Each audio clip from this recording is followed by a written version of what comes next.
Hello fellow Clashers, I'm KairosTime and it is time to clash. Finally, it is time to talk about the ladder tier list version 3 December 2017. Hope you guys enjoy.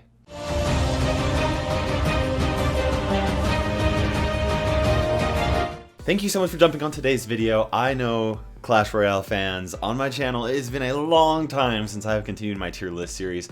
Thank you so much for being patient while I focused on school and took care of some stuff. Really do appreciate that, guys. Great to have you back here. Don't worry, I'm not gone. I'm here. I'm back, I'm alive, and it is time for the ladder tier list version 3. Very excited about this. Powered by Clash Royale. Now, for those of you that are new to my channel and have not seen these videos in the past, basically what I do is I take a look at all of the stats for the usage rates and the win rates for all of the cards in Clash Royale in the Legendary Arena. I also do this for challenges, but that's a separate video. Then I take a look at all of those. I bring a bunch of collaborators that are very skilled at the game and know what they're talking about, bring them all together, and we all basically go through a cycle of discussing all of the cards and what makes them the best for the Legendary Arena, for the ladder. And there's a couple things we take a look at. We do take a look at the rarity, so how well you're able to level it up and make it a competitive card for your deck, and also whether or not that card is level dependent or level independent, meaning that it is able to survive or do well even if it's not leveled up high, or the opposite, where it doesn't do well because it's not leveled up high.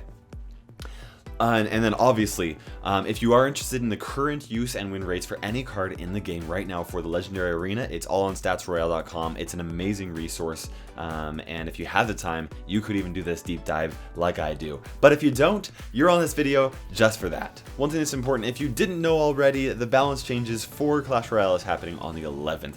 As I'm recording this video and as you're watching this, that is happening tomorrow, which is very exciting. If you are watching this after the update, I am taking these changes into consideration when it comes to the tier list. One thing that's really good about the Legendary Arena is that it doesn't change very quickly with balance changes. A balance change will go out and then it takes a little bit of time. There are some cards that do get phased out immediately and phased in immediately, but usually that's not the case because people have to spend time leveling up those cards.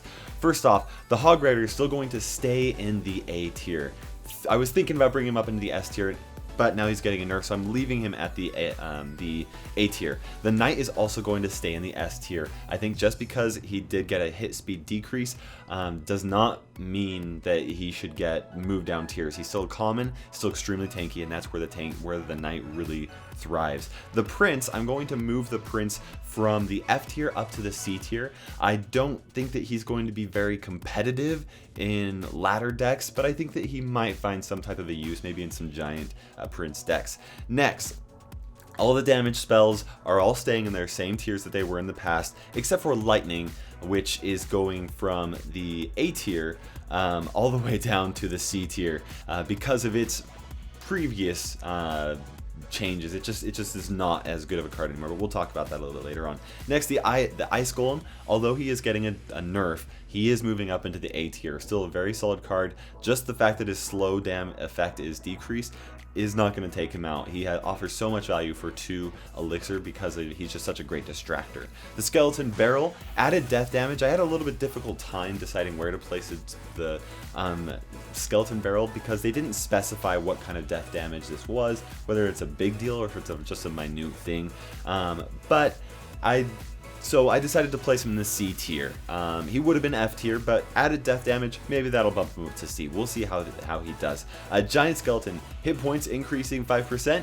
Still going to leave him down in the F tier. I don't think that that's going to change very much, and because he's an epic, not great for the Legendary Arena because it's difficult to over level him or to level him and keep him competitive at all. Similar to the Guards. Now the Guards, they're going to stay at C for the same reason. I think that they'll be great, or they will definitely bump up in tier for the challenges, for the challenge tier list, but they're staying where they're at for right now for the ladder. Next, we do have Goblins. Goblins, I was actually going to move the Goblin Gang up into the S tier, and we found out about these balance changes, and I was like, whoa, let's hang back. we'll leave the Goblin Gang at the A tier, and we're going to keep the regular Goblin, Barrel, and the regular Goblins in their respective tiers, which is B and A, because I think that this is going to influence things, but I don't think it's going to completely change things too much. I think that they'll still be viable, but we'll see how much that happens.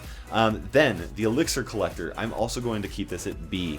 Now, I was originally thinking of bringing it back up to A because the Elixir Collector just provides so much value, but whereas it is getting that hit point reduction, that's enough for there to be significant changes with the Elixir Collector. As such, I think that keeping it at B is a good place, because I would have brought it up to A, leaving it at B.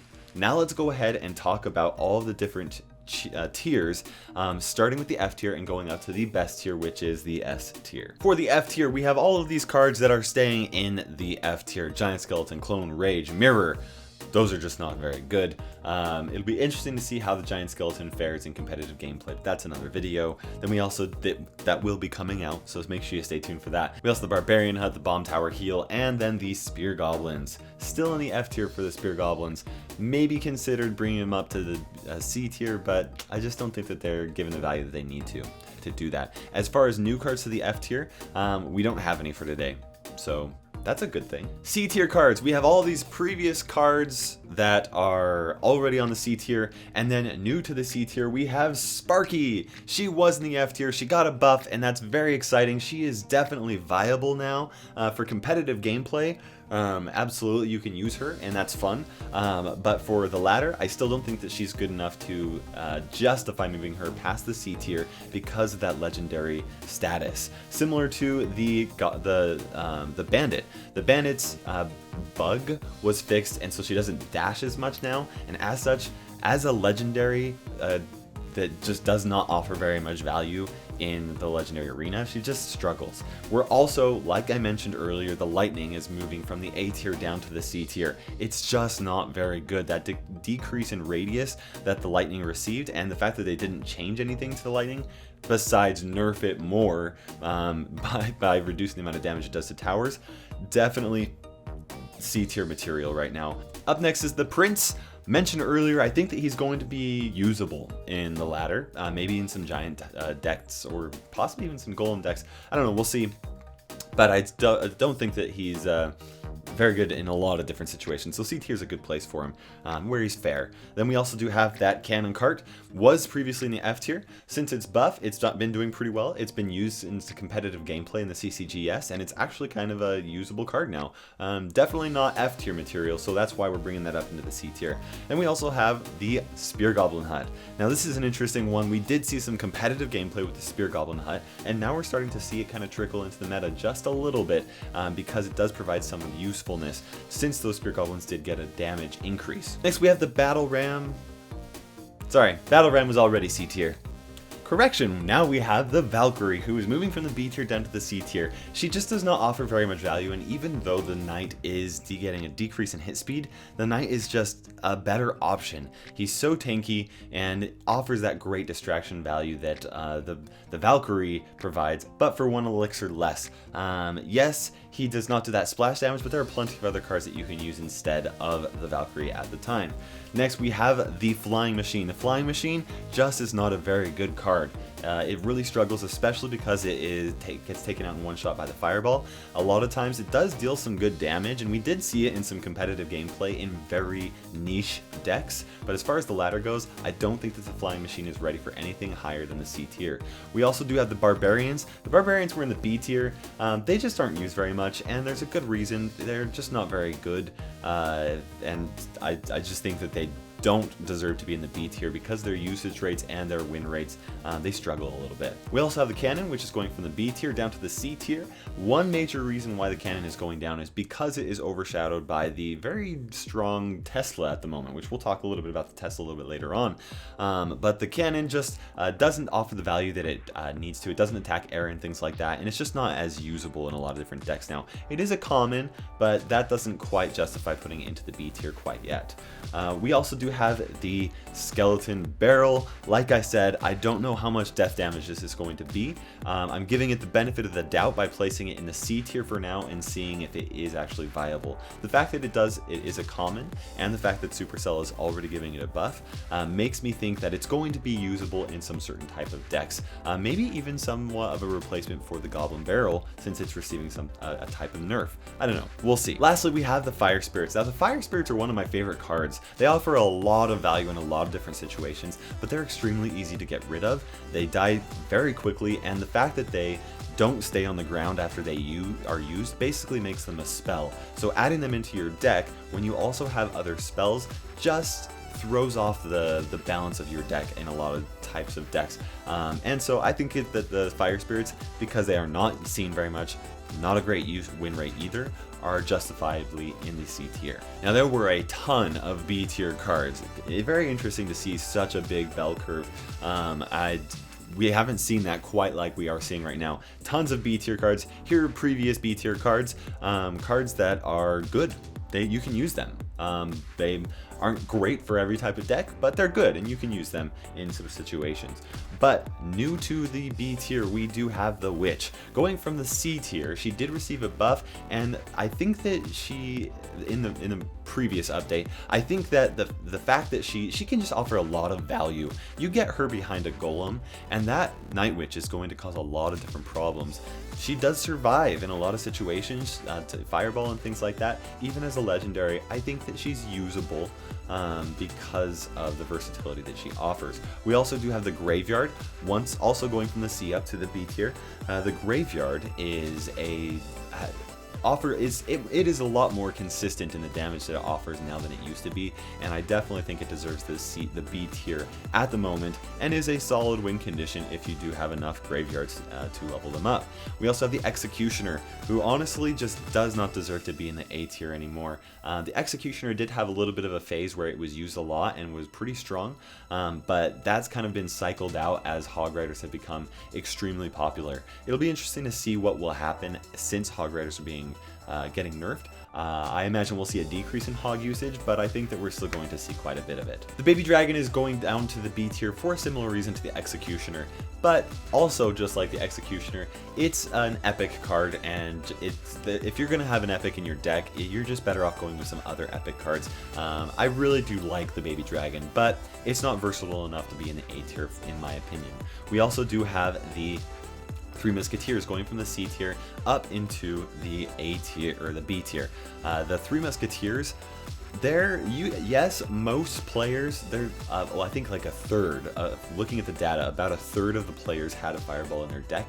But even then, splitting Three Musketeers still is room for freaking out. I freak out every time I see Three Musketeers. They counter my deck pretty well, and I don't think that they're poor enough to be in the C tier. Yes, you do have to make sure that you have them leveled up competitively, but as a win condition, you'll make sure that that happens, and if you do so, then they're a good option for the current meta.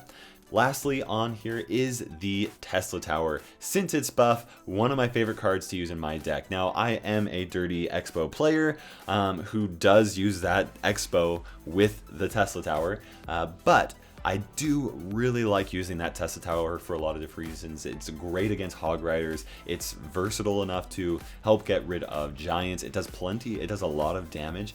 It's not the surefire way to clear tanks like an Inferno Tower is, but it's a good option for your deck if you do need something like that in your deck. Now let's talk about the A tier. These are cards that are very good. They're not the best of the best, but they are good when it comes to the legendary arena, and a lot of decks will be using these. Here are the previous A tier cards. The Executioner, or I always do that. The Electro Wizard, hashtag Spageletons, the Tornado, Giant, Hog Rider, Archers, Minions, Goblin Gang, and Goblins, once again staying where they have been, just because I don't know that that's enough to completely remove them. Maybe the Goblins will be removed down to B, but we'll wait and see how that pans out. New to the A tier is the Rocket, a very solid card that does a ton of damage to the enemy tower. Yes, it is receiving a nerf when it comes to how much damage it does to the tower, but that is still a ton of damage. I do think that it's usable. The fact that it's a rare means you can level it up and is pretty solid. We also do have the Mega Minion. The Mega Minion is very level independent, and that means that you can focus on leveling up your cards, then level up the Mega Minion like last, because it doesn't matter if it's one level lower, because it's still going to survive Fireball, and it's still going to be usable. It offers a ton of value. It does struggle against bats, but it's strong against minions, and there's that kind of like three-way rock paper scissors type of thing going right there. I definitely think that the Mega Minion is a solid option. We also do have that Ice Golem. I mentioned it's moving from the B tier up into the A tier because the Ice Golem just offers so much distraction value. That slow is a little bit of a perk to the Ice Golem. I don't think that it makes it too I don't think that its nerf to the slow is going to change too much. It will influence things a little bit, but I still think that the Ice Golem is worth going into the A tier.